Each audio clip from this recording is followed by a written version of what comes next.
I'm Robin Tudor, founder of Empower Total Health. And for this week's weekly update, I thought I'd bring you something a little bit different. A couple of weeks ago, I met Caitriona Reed when she moderated the expert panel that I was on at the Canberra premiere of the fabulous new documentary film, What the Health. Caitriona hails from the UK, but she now lives in sunny Southern California, where I'd love to be right now instead of cold and wintry Sydney. And along with her partner, Michelle Benzamaniki, whom I also had the great pleasure of meeting at the film premiere and later on at another event in Sydney, they're on the Manzanita Village Retreat, and I hope I got the pronunciation of that correct, but Caitriona can correct me if I did not. Now, we got to chatting and she shared something very interesting with me, so interesting that I wanted to share it with you, my subscribers. So, Caitriona, thank you so much for joining me today. And how about we break the suspense and tell my subscribers, my viewers, what you told me. So for most of my life, I've been vegetarian since being a teenager. And I watched, almost 4 weeks ago, I watched the film you mentioned, What the Health. And my partner and I were both inspired. Okay, let's do it. Let's just go 100% plant-based diet. And we did. And it was easy because we were traveling with some mutual friends of ours and yours, Claire and Brendan, and they're very vigorously, if I can use that word, very committed vegans. And so it was easy. And I didn't feel it was anything I'd noticed very, very quickly. I despite what the film had said, I'm healthy, so I didn't really expect any dramatic change, except what I experienced was a huge shift in my energy level, a heightening of my mental clarity, and something I'm not even sure that I told you at the time, because it's only something I've noticed in the last few days. For years, I've had swollen ankles and feet, and I sort of resigned myself to it. It wasn't hugely severe. It was just there. And I got my feet back. And so clearly something shifted in my circulation. Yeah. Yes. Yeah. How amazing. And so you had just assumed that was normal for you, or that Well, not normal. I just thought this is the effect of being older and maybe not as committed to physical exercise as I have been in the past. Yeah. So yeah, I resigned, and I'm really happy. That is just phenomenal. So a completely unexpected benefit. Tell me, what was the trigger? Like, was there a particular moment in the film where the cogs turned in your brain and you thought, I should really do this. I should really get off the eggs and dairy. Or was it cumulative? I should say, even though, our diet has been not at all vegan. I've been eating eggs almost daily and cheese almost daily. We've been very conscious of, other than that, not eating processed food, very low on sugar intake. So, really aware of, and very, anti allopathic medical attitudes. So we've been very conscious. But what really hit me in the film was around there was an animation about circulation, actually, and arterial health that really struck me. Yes. I've seen it twice now, but I can't be more precise than that. There was some correlation with the scene that you mentioned. Yes. Yeah. There was a correlation between the dangers of the parallel dangers of smoking, which I did years ago for many years, and eating dairy and eggs. Because I thought, I sort of assumed, as so many vegetarians do, that there's no real challenge to your health by eating dairy and eggs. I'd sort of assumed that, and the film definitely enlightened me on that. 100%. Yes. And I think that is a very common belief among vegetarians, isn't it? That they have done what they needed to do. Right. This both from an ethical perspective, as in there's the thought, well, the animal didn't die for me to eat it, so it's okay. But also from the Right. health point of view, as in I've cut out, you know, the actual flesh, the muscle meat. But as it turns out, the same dangerous constituents that are in the muscle meats are also in the eggs and the dairy. And I would also say that there's the same absence. In other words, the absence of fiber, the absence of antioxidants, the absence of phytochemicals is the same whether you're looking at eggs or dairy products or meat or chicken or fish. Exactly. Mm. And the other piece that enlightened me was the myth of protein, the myth of the inability, supposedly the myth is propagated that you don't get enough nutrients from a totally plant-based diet, and that was also really, enlightening to understand that we are, yeah, and also that our intestines are actually vegetarians, that we are not omnivores, that as Yeah. primates in emergencies we've had to be, but that we don't have the gut of a bear or another classical omnivore.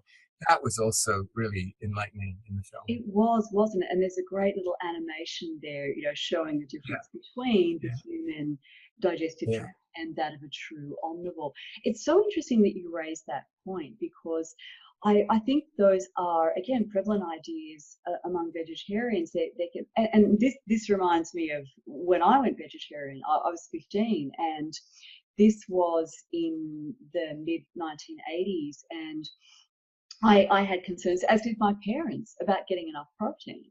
And so I cut out the meat and the chicken and the fish, and my dad used to go and buy me all of these extra dairy products and eggs for fear that I wouldn't be getting enough protein. So yeah, I really, really relate. I had those fears as well, as did people around me. They're still very, very prevalent fears.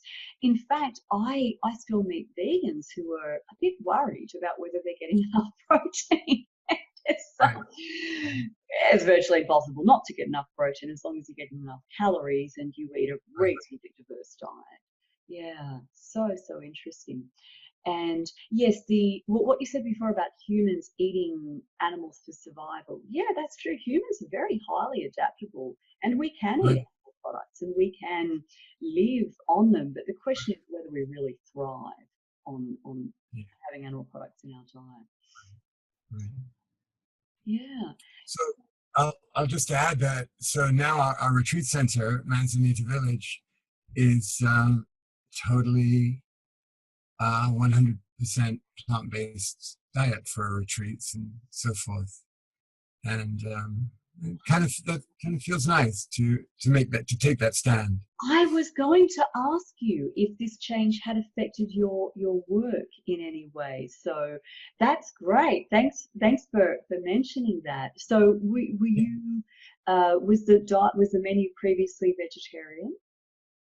Yeah, and it was, we would say, it'd be 90% vegan, and we didn't offer eggs, and we seldom use cheese, Yeah. sometimes in cooking, and we had butter as an option. So it was almost there, but now we'll definitely state Yeah. more categorically. Fantastic. Um, And so being in alignment, having yeah, that alignment between your personal yeah, principles and your work, I think it's really important. You mentioned that the transition for you was quite easy because you know you're traveling with Claire and Brendan and they know where to eat and how to make right. food. Did you have any cravings? Did you miss anything in particular when you cut these foods out? No, a couple of years ago, we basically gave up refined sugar and caffeine as a daily intake. Yeah. And no, we don't do craving. We help people with addictions, so we we just don't do craving, or we know how to circumvent it. It's just a way that you can play with your brain to stop those kinds of things. So Right. no, if anything, I crave more of the food we started to eat and the simplicity. Once you give up sugar, I'll say this too. in my experience in the past, friends who have been 100% vegan in their diet, there are some of them who are amazing at being creative and making beautiful food, and many of them eat junk and a lot of sugar, a lot of processed food, and it worries me actually. It worries me. Some friends in particular, I think, are really doing themselves in, keeping for ethical reasons, not obviously for health reasons, maintaining their principles, but really, really not doing themselves a favor. So Thank yeah, you no for craving. raising that, and I agree 100%. And it is very disturbing to me when I see people who have chosen a plant-based diet for ethical reasons, who are ethical vegans, eating all manner of processed food. And I'm in a number of vegan Facebook groups, and a lot of what gets shared in these groups is people being very excited that they found another vegan junk food. And look, I'm not police. If people can eat whatever they choose to eat, but what bothers me greatly is that if we are going to get this message of plant-based eating out there, the best advertisement for that is really healthy vegans. Yeah, Really healthy vegans who've got a glow in their skin and a spring in their step, and yeah, can demonstrate to other people this is a great way to live. The food is nice, and you, as you know very, very well, you can make simple plant-based food really delicious. And mm, the less processed food you eat, the more appetizing the simple fruits and vegetables and whole grains and legumes, just with some basic herbs and spices. They're really delicious. yeah, So yeah, yes, I totally agree with you. It's on the one hand, the fact that we have so many food manufacturers jumping on board the vegan trend and making products, it's a good sign in that more people are going plant-based, but it's not necessarily leading people in the right direction in terms of how to structure right, a plant-based way of eating. right. Yeah, yeah. And so what would you tell people who are thinking about cutting out dairy and eggs, cutting them out of their diet, but they haven't yet taken the plunge? They're on the brink, thinking about it, but haven't done it yet. What would you say to those people? Well, I would, and I have been recommending the film What the Health because it's pretty clear on the science.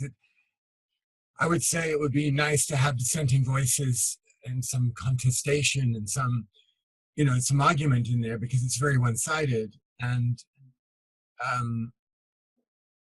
and one of the reasons I would say that I have not committed to being vegan in the past is that the stridency of absolute views and absolute points of view. We've been activists for many years, and we like to talk to people on their own terms. So I've avoided taking, let's say, a strident ethical view around veganism.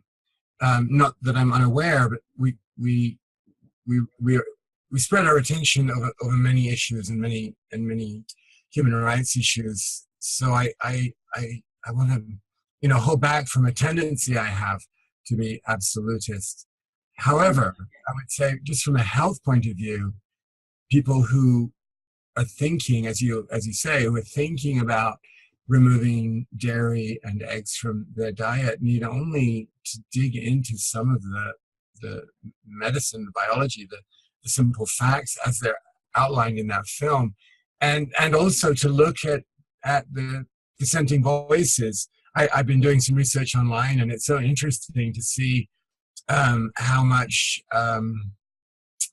false science is promoted by big pharma and big agribusiness. It's talk about the season for fake news and fake science. It's actually shocking.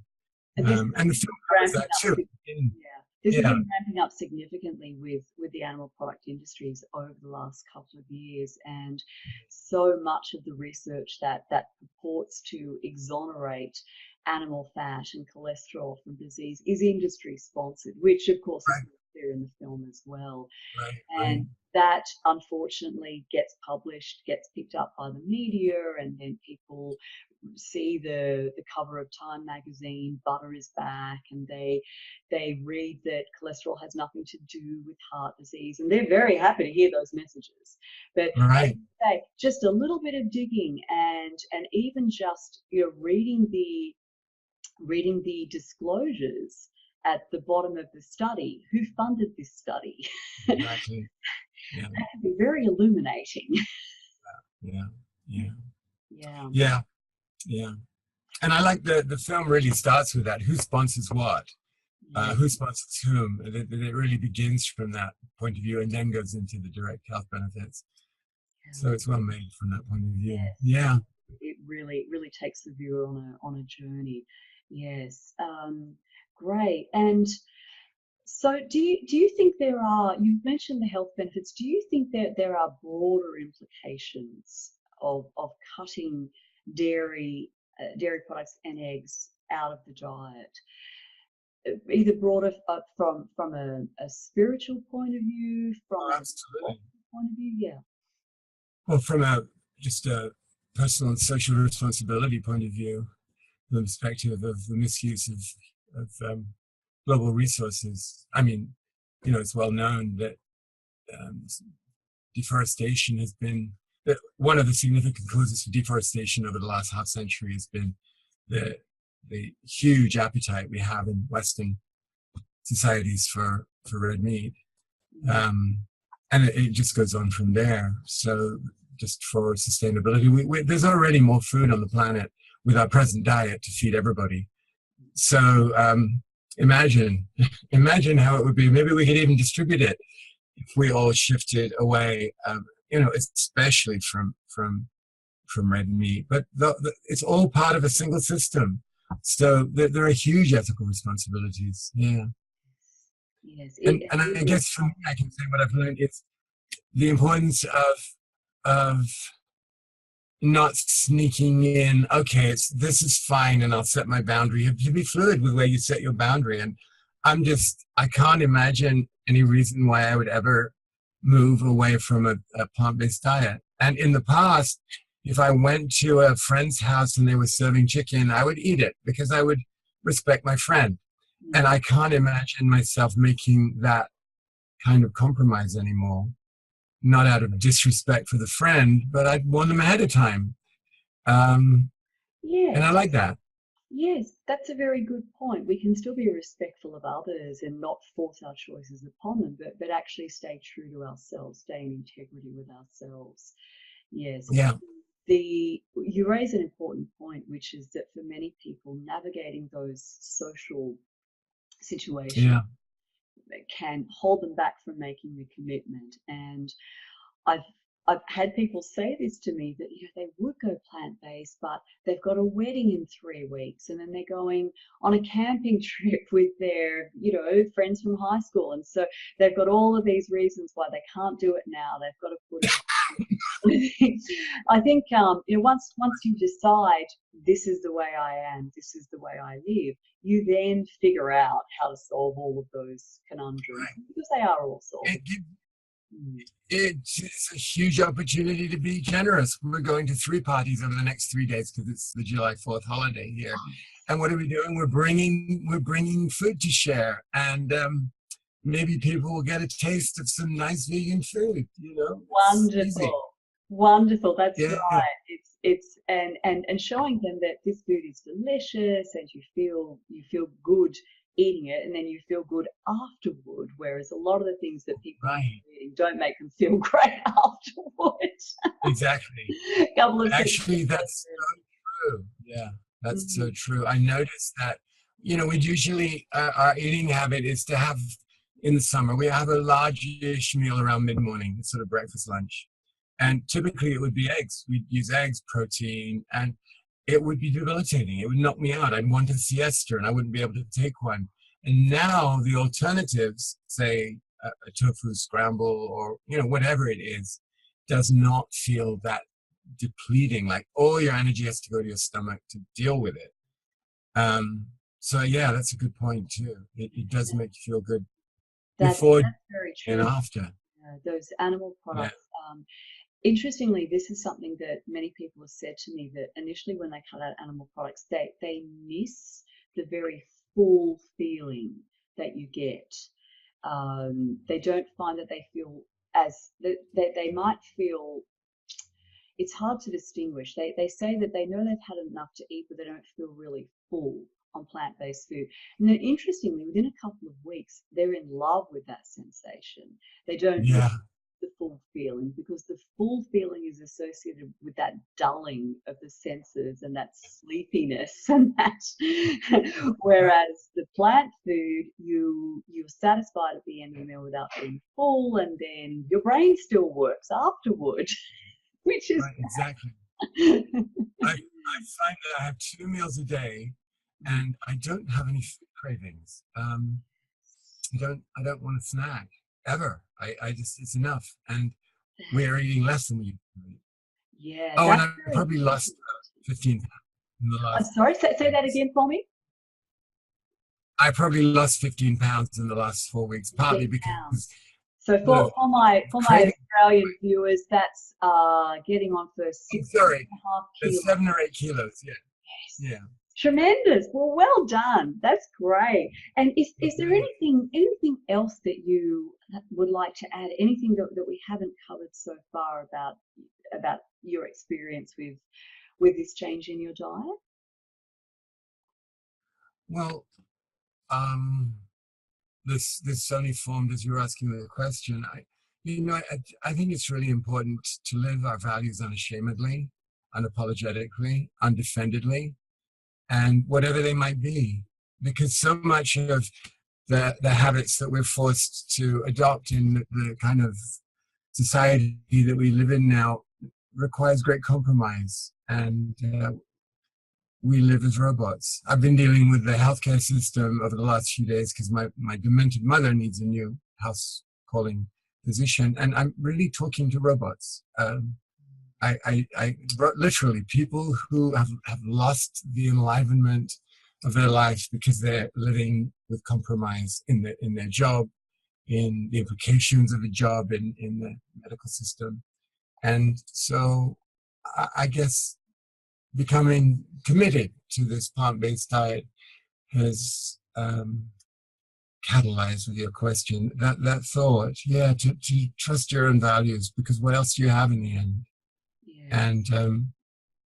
And to go back to your earlier question, if someone's sitting on the fence, hey, just do it for 2 weeks and make no commitment beyond that, and see what happens, because you will notice differences in that time, and you might not like them. So that's fine. Go back and eat hamburgers. But in the meantime, the 2 weeks, you'll know. You'll know. Yeah. I love that approach. I love that approach of framing it as almost like an experiment where you just pick Yeah. a certain time frame and then you do it 100% and you see what happens. And like you say, the vast majority of people are going to notice major differences even in that short of a time. I would imagine. Yeah. Yeah, Yeah. yeah. Because I'm Super. healthy and I notice a difference. Yeah. Yeah, and that's Yeah. very striking too, because what we see in the documentary, in What the Health, and all of the other documentaries like it, Forks Over Knives and Eating You Alive and so forth, is we're introduced to people who are very, very ill, and they're on bucket loads full of pills, and they are debilitated, and so when we hear that a change in diet has improved their health and well-being and vitality, well, that's great. I mean, that's marvelous. But what about a person who's thinking, well, right now, actually, I feel fine. So what's in it for me? So I love the fact that you were one of those people who thought there's nothing wrong with me. I'm perfectly healthy. You know, a bit of swelling in the ankles, Right. you know, what's that about? And you noticed a difference. That is Oh yeah. really super. Good. Thank you. How can people find out more about you and your work and the retreat centre? Thanks. Well, thankfully, our website is back online. It was down for a couple of days. I learned from you. Yes, So I five went on there changes. because I wanted to put a link to it in this, and then I couldn't see Oh it. yeah, yeah. It was definitely down. It's fivechanges.com. That's FIVE changes, all one word.com. And then for the center, there's a tab on the menu for Manzanita Village, which is our physical location, for those, since we've spoken about that place, for those who are interested. But the address, yes, is fivechanges.com. Thanks. Yeah.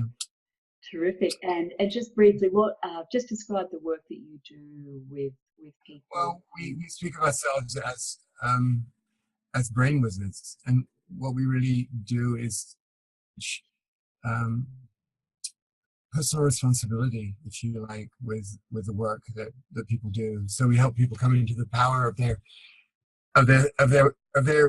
embodiment as a human being. It's such a rare opportunity to be a human being on this planet, especially in these challenging times. So we really help people, whether they're um, business or creative people, tech, scientific people.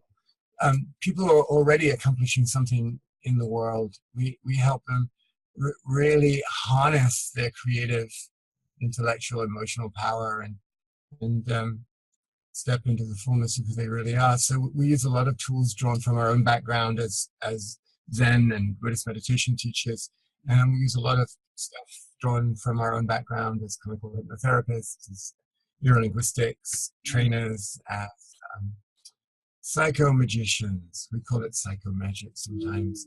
I'm not really joking.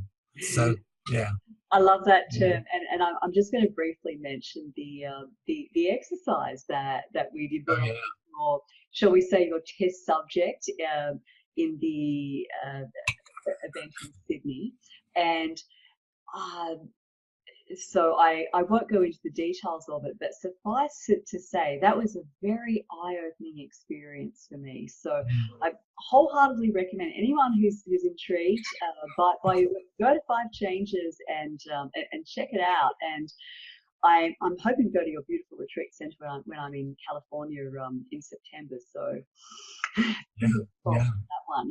Okay. yes, yeah. Please, yeah, yeah. Terrific. Well, thanks so much for sharing your experiences with my subscribers, and I really hope that you have or will inspire a lot of other people. Hopefully, those who are already on this path will go ahead and share this video with their friends and say, "Here, watch this." Here are some good reasons for you to do that experiment, that 2-week experiment, of cutting these Right. things out of your diet.